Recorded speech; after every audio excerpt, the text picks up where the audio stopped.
The flash of cameras, the applause of friends, the smiles that felt painted onto our faces. We looked perfect. Every photo, every dinner party, every family gathering told the same story. They're happy, they're strong, they're in love. People whispered, "They're the couple everyone admires." And on the surface it was true. He held my hand in public, he opened doors, he laughed at my jokes. We moved like choreography, every gesture rehearsed, every glance perfectly timed. But what no one saw was the silence. Behind closed doors, the laughter stopped. His hand would slip away. The sparkle in his eyes, so bright in public, went cold when no one was watching. They saw perfection. I felt emptiness, and the hardest part, I let them believe it. I let the world adore our mask, even as I was disappearing behind it. Carl Jung called this the persona, the mask we wear to face society, the version of ourselves carefully crafted for approval, validation, admiration. But the longer you wear the mask, the more it fuses to your skin, and soon you forget what your real face looks like. That was me. In public, I was radiant. In private, I was fading. Before I go deeper, I want to ask you something. Have you ever felt that? Have you ever smiled for the world while your soul whispered the truth? Have you ever looked fine on the outside while inside you were slowly disappearing? If you have, tell me in the comments. Share your story. And tell me where you're watching from, because these masks are heavy, but when we speak, we realize we're not carrying them alone. I used to think love was about appearances, about keeping things together, no matter the cost. I thought perfection was the prize. But the truth, perfection was my prison. Every event, every dinner, every smile became another brick in the wall between who I pretended to be and who I really was. And the whispers inside me kept growing louder. This isn't real. This isn't you. This isn't love. But I silenced them, because what would people say if they knew? So I smiled wider. I laughed louder. I played the part. And with every performance I disappeared a little more. The truth is, perfection was never the point. It was the mask. And that mask had its own routine. In public, we wore it flawlessly. The perfect couple. The ones who made love look easy. Every smile rehearsed, every touch calculated, every glance designed to say, "See, we're fine." That was the first stage of disappearing, the mask we wore in public. When people praised us, it fed the illusion. You two are perfect together. I hope I find a love like yours. You're proof that love still exists. And each compliment dug the hole deeper. Because every time I heard it, I felt myself shrink a little more inside. They weren't praising us, they were praising the act, and I was the lead actress in a play I never wanted to star in. But the show didn't end when the lights went down, because at home, silence became the script. That was the second stage, the silence in private. At dinner, the conversations were mechanical. At night, the bed felt colder, even when he was right there. Sometimes he'd scroll through his phone for hours, and I'd lie beside him, pretending I wasn't starving for connection. There's a unique kind of loneliness that comes from being unseen by the person who knows you best. It's not the loneliness of being alone, it's the loneliness of being erased. Carl Jung wrote, "Loneliness does not come from having no people around you, but from being unable to communicate the things that seem important to you." That was me. I was surrounded by people, by applause, by validation, but I couldn't communicate the most important truth of all. I was disappearing. Let me ask you something. Have you ever been in a room full of people and felt invisible? Have you ever sat next to someone you loved and wondered if they even saw you anymore? That's the silence I lived in.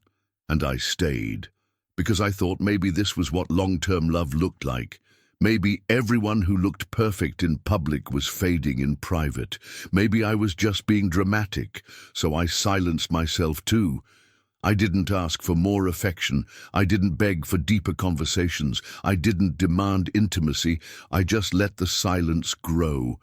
And with every moment of pretending, I felt another piece of me slip away. Perfection in public, emptiness in private. That was the cycle, and it was killing me softly. I used to think disappearing would be dramatic, some big rupture, some obvious collapse. But it wasn't. It was slow. It was quiet. It was me smoothing the edges of myself until the corners didn't catch on anything. It was me rewriting sentences in my head so they sounded lighter, safer, easier to digest. It was me laughing a second before I wanted to cry, so no one would have to deal with the weight of my truth. Disappearing, I learned, isn't vanishing. It's fading.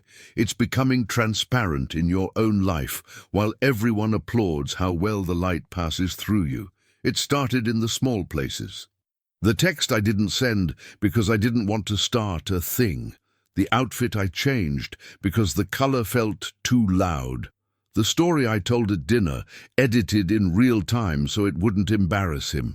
The way I learned his preferences so well that I preempted disapproval before it ever arrived. I thought I was being considerate, mature, elegant. But really I was training my nervous system to treat my needs like emergencies and his comfort like oxygen. I noticed it most in my voice. In public it carried. I could speak on a stage, present a plan, negotiate a deal, and hold a room steady. But at home, my voice learned to tiptoe. Whole topics went extinct. Complaints became jokes. Questions turned into sideways smiles. If you had put a decibel meter to my life, you would have heard it clearly. The closer I got to him, the quieter I became. Carl Jung would have called it identification with the persona, the mask I wore so seamlessly in public that I began to mistake it for skin. Persona is not evil. It's necessary, but when the mask starts choosing for you, you lose the ability to know what your own face looks like. I forgot. I forgot the music of my unedited laughter. I forgot how my eyes looked when they weren't asking for permission. I forgot the shape of my no. I was brutal with my calendar too. My free time moved like chess pieces around his schedule. Friends who once held my stories started asking if I was okay because I cancelled again. Hobbies got stacked neatly on a top shelf I couldn't reach without a ladder. Sunday mornings, which used to belong to books and sun and quiet, turned into a catch-up sprint. Clean, plan, prep, prove. If he wanted to add something last minute, I would say yes before I even checked whether I wanted it. My wants by then had stopped knocking. Here's the dark magic of public perfection. The applause outside makes the silence inside feel like a personal failure. When strangers praised us, "You two are goals. You're the most stable couple I know," I translated their admiration into self-doubt. If the world believed we were thriving, then the problem must be me, my sensitivity, my standards, my inability to relax. I started telling myself I was dramatic, high maintenance, too much. The same words I would never accept from anyone else, I fed to myself like vitamins, a daily dose of self-erasure. Nights were the hardest. The bed, so photogenic when made, felt like a stage set when lived in. He would turn away, scrolling, and I would lie there, cataloguing the day for evidence that we were okay. Did he laugh at breakfast? Did he squeeze my hand in the car? Did he say we or I when he talked about the future? Love was no longer a feeling I lived inside. It had become a case I had to prove. And like any good attorney, I built arguments to protect my client. The image. I dreamed too. Jung believed the unconscious speaks in symbols when we ignore its language by day. My dreams were repetitive and precise. I was in a room with mirrors, and no matter where I turned, the reflection was slightly delayed. I would wave, the me in the mirror wouldn't. I would speak, she would open her mouth and swallow air. I woke from those dreams with my jaw clenched, a small headache wrapped around the base of my skull like a scarf tied too tight. My body, wiser than my pride, was filing reports I refused to read. And yet I kept going, because disappearing can feel noble when you call it love. It can feel generous when you call it maturity. It can feel romantic when you call it sacrifice, but sacrifice by definition has an altar. Mine was set in the kitchen, under the soft hum of the refrigerator. I put pieces of myself there each day, humor, hunger, heat, and told myself I'd pick them up when things calmed down. They didn't. They collected dust. I remember the night the performance cracked, not with a scream, but with a breath. We were at a gala, perfect lights, perfect music, perfect photos. I wore a dress that looked like a promise, and shoes that pinched like a lie. People hugged us. "Look at you two," they said. "Perfect." In the restroom, I locked a stall and sat on the closed lid because standing suddenly felt like ambition. My hands shook without permission. My heartbeat moved too fast for the small space it lived in. I tried to count myself back to calm. 4 in, 4 hold, 6 out. My mascara was good. It didn't run.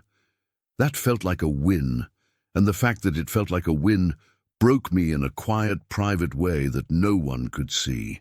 I stared at the tiles and thought one sentence that didn't feel dramatic at all. I am not okay. When I rejoined the room, I perfected my smile again. The camera caught it. The photo was beautiful.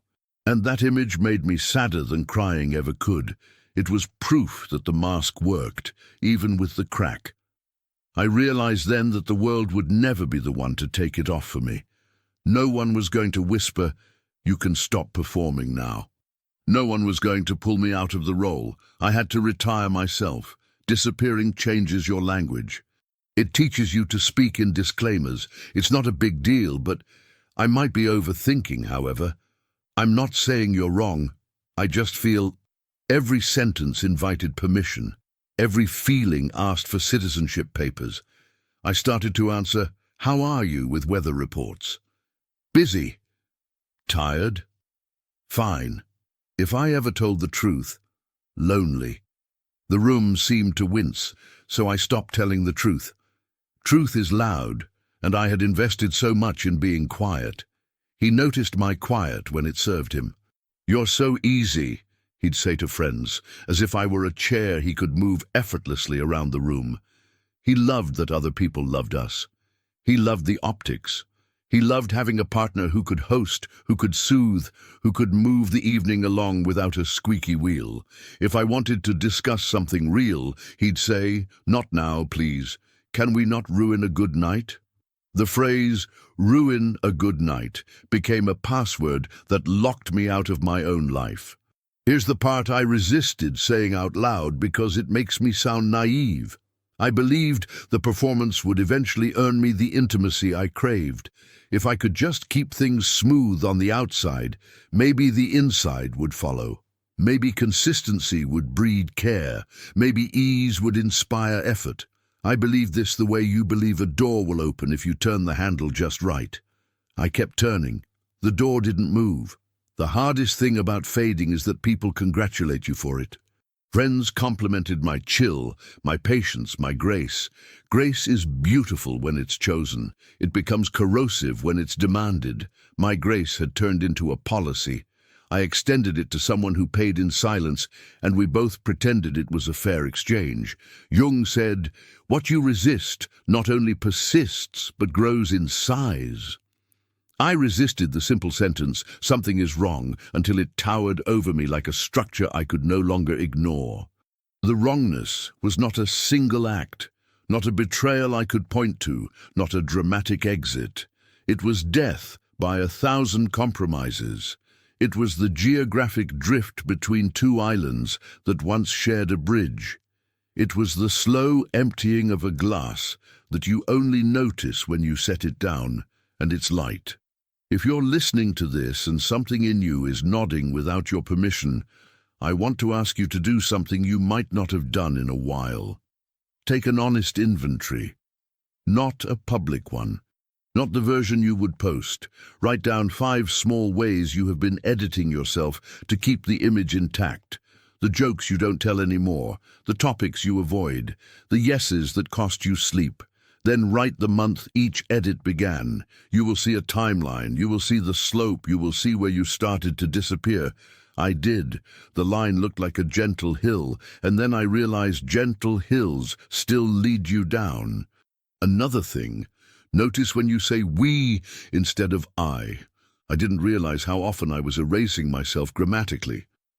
We're busy. We don't like that restaurant. We're not into traveling right now. We was a shelter for my fear. I used it like a blanket to keep my desire from catching cold. When I started saying I again in my journal, it felt rude. That's how far I had drifted. The first person singular felt like audacity. Disappearing also changed my body. My appetite became polite. I forgot what foods made me enthusiastic. I stopped dancing in the kitchen because the kitchen belonged to efficiency now, not joy. Music turned into background noise for tasks. My wardrobe edged toward neutral so I could be a pleasant blur in photos. If you had asked me my favorite color, I would have said whatever's timeless. I had confused lasting with living. The silence between us had a choreography too. He would retreat. I would approach. He would state a boundary. I would absorb it. He would say, I'm just not a big talker, and I would translate it into, he loves me in his way. I learned his way until mine was unpronounceable. We weren't partners anymore. We were a brand. And still I wanted to believe. That is the cruel generosity of a loving heart. It will build a cathedral around a flicker and call it faith. But even cathedrals have maintenance fees. Mine came due the night I laughed at a joke I didn't find funny and felt a small pain behind my left eye, like a protest sign. My body is literate. It writes quickly. I finally started reading. If this is landing somewhere tender, tell me in the comments what sentence your body has been writing lately. You don't have to explain it. Sometimes naming the ache is the beginning of ending it. The slow disappearance of self is not a moral failure. It's a survival strategy learned in rooms where truth wasn't welcomed.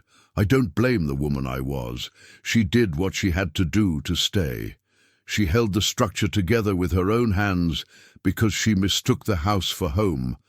But a house is not home if you must evacuate yourself to live there. So how did I start returning? At first, by telling the smallest possible truths. Not a confession. A fact. I am lonely. I said it to my reflection one morning, and the room did not collapse. Then I said it to a friend who had the courage to listen without solving me. Then one quiet evening, when the air felt less dangerous than usual, I said it to him. I am lonely. He shrugged like a man whose coat fit. We're busy, he said. The sentence arrived like a stamp. I realized then we were speaking different languages. My sentence began with I. His began with we. There it was again.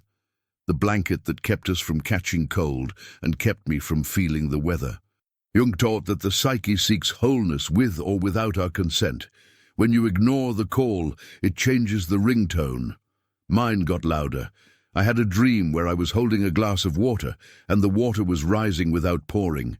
It rose up, reached the rim, and hovered. Surface tension. One more drop and it would spill. I woke with the word enough in my mouth, not angry, not desperate, just full.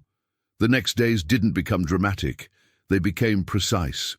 I started noticing when I reached for the mask. I started noticing which rooms required it, which people applauded it, which moments paid me in applause but charged me in silence. Awareness didn't fix anything overnight, but it made pretending impossible. And once pretending is impossible, change is inevitable. If you've ever disappeared to keep something perfect, I'm not asking you to set it on fire tonight. I'm asking you to light one candle in a room you've kept dark. Stand there. Breathe. Listen for the part of you that still speaks in original sentences. She's quieter than the applause, but she tells the truth. I was disappearing in private while we were perfect in public. The next part of this story isn't about shaming the performance, it's about ending it. There's always a moment, a single unremarkable moment, when the cost of invisibility exceeds the price of change. That moment was coming for me. It didn't arrive with a fight. It arrived with a calm, a clarity that felt like finding my own hand in a crowd and refusing to let go. And that is how fading reverses itself. Not with noise, but with naming. Not with a grand speech, but with the sentence that won't leave. I am not okay. From there, the map redrew itself. The mask loosened. The mirrors caught up. The reflection waved back. There's always a breaking point. Sometimes it arrives with shouting, doors slammed, plates broken. Mine arrived in silence. It was an ordinary day. No fight, no storm. Just me, standing in front of a mirror, getting ready for yet another event where we'd look flawless, polished, admired. I put on the dress he liked, fixed my hair the way that looked timeless. And when I looked into the glass, I couldn't find myself. I saw the mask. I saw the smile. I saw the woman the world adored. But I didn't see me. And that's when it hit me. I had been keeping the image alive at the cost of my own existence. I was playing a role so perfectly that I had disappeared inside it. Carl Jung wrote, "The most terrifying thing is to accept oneself completely." And maybe that's why I avoided it for so long, because accepting myself would mean confronting the truth, that this perfect life wasn't love, it was performance. That was my breaking point. Not the loss of him, the loss of me. I remember walking into that event that night, shoulders back, smile sharp, laughter smooth. Everyone praised us, like always. "You two are perfect. You're so lucky. You give me hope." And all I could think was, if only they knew. If only they saw what happens when the lights go off. That night, for the first time, I stopped pretending in one small way. He reached for my hand for the photo, and instead of squeezing back, I let my fingers rest still. No one else noticed, but I did. That was my rebellion, my first refusal to feed the illusion. When we got home, the silence pressed against me like a wall. And for once, I didn't try to decorate it. I didn't fill it with forced conversation. I didn't smooth it over with laughter. I let it sit. I let it scream. I let it say what I had been too afraid to admit. This is not love. This is absence dressed as perfection. That was the night I realized that keeping the image alive was killing me, and that if I wanted to survive, not just exist, not just perform, but truly live, I had to choose authenticity over appearances. It wasn't a dramatic explosion. It was a quiet decision. A choice whispered to myself in the dark. No more disappearing. Not for him, not for anyone. So, this is where the story turns. For so long, I thought perfection was safety. That if I kept the mask polished and the smile rehearsed, no one would see the cracks. No one would ask questions. No one would notice me disappearing. But the truth is, hiding doesn't protect you. It erases you. I thought I was saving the relationship. What I was really doing was sacrificing myself to keep the illusion alive. And that's the cruelest part. When you disappear for someone else's comfort, you don't just lose the relationship, you lose yourself. Carl Jung said, "The privilege of a lifetime is to become who you truly are." And that's when it clicked. I had been living a life for applause, not authenticity. I had been existing for appearances, not for truth. And if I didn't choose myself soon, there would be nothing left of me to save. So I chose authenticity over perfection. I chose honesty over appearances. I chose myself over the mask. That choice didn't come with fireworks. It came in quiet, consistent acts. I stopped pretending the silence was normal. I stopped smiling when I wanted to cry. I stopped shrinking just to fit into his version of love. I stopped editing my truth so the world could stay comfortable. And every time I chose myself, I returned. I return to my voice, the one that laughs loudly, asks deeply, and cries freely. I return to my body, the one that dances without reason, eats what it craves, and breathes without apology. I return to my soul, the one that whispers the truth even when I don't want to hear it. And here's what I learned. It is better to be imperfect and real than perfect and invisible. Because love is not meant to erase you. Love is meant to see you, to hold you, to make space for you, in all your rawness, your depth, your honesty. So no, we were never perfect. Not really, we were just convincing, we were just rehearsed, we were just disappearing behind the image. And I will never do that again. So if you're listening to this, and you've been wearing the mask, keeping up the performance, disappearing behind the smile, I want you to hear me. You deserve more. You deserve to be real. You deserve to be seen. You deserve to exist fully. No applause is worth your erasure. No perfection is worth your soul. Tell me in the comments, what's one way you've been disappearing that you're ready to stop? Subscribe if this story resonated with you, because here we don't chase perfection. We choose authenticity. Share this with someone who needs to hear that real love never requires them to vanish. And I'll leave you with Jung's words one last time. The privilege of a lifetime is to become who you truly are. I was perfect in public, but I disappeared in private. Now I'm imperfect, but I'm here and I'm whole.